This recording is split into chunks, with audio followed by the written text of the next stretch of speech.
Holocaust Memories, Never Forget. Section 2, Ahead of the Darkness. From the Enabling Act of March 1933 until Kristallnacht on the 9th and 10th of November, 1938. Part 5.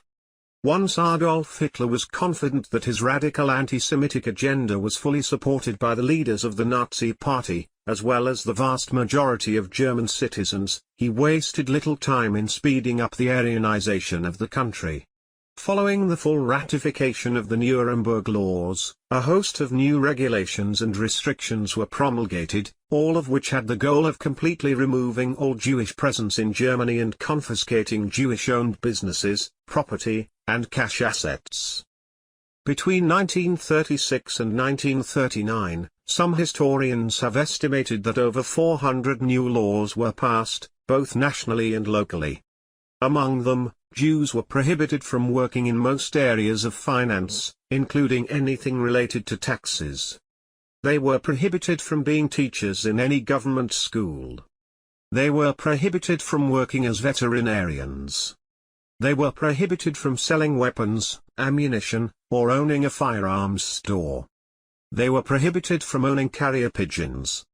They were prohibited from entering any health spa or vacationing in a resort. They were prohibited from using any first name other than Israel for men or Sarah for women. Jewish doctors were prohibited from treating non-Jews. And all Jewish passports were stamped with a red J. In addition, Jews were prohibited from having a driver's license, owning a motorized vehicle, or traveling freely around Germany.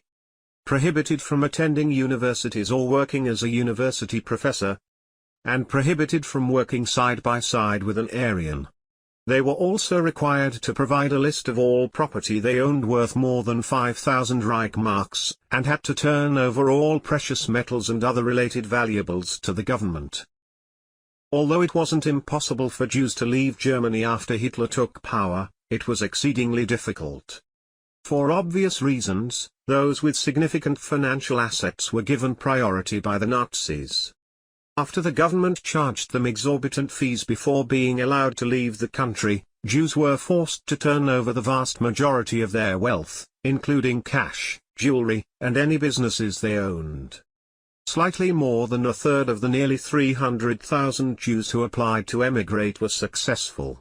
Of those, a large percentage ended up in other European nations such as France, Belgium and the Netherlands, many of whom later perished in the Holocaust after Hitler invaded Western Europe. Ironically, there was one rare exception to the Nazis' practice of confiscating all of a Jew's property in exchange for the right to emigrate. On the 25th of August 1933, Hitler and the Zionist leadership in Palestine signed the Haavara Agreement, a complicated system which allowed eligible Jews to use some of their assets to buy German goods, after which they were allowed to travel to the Holy Land with the products they had purchased.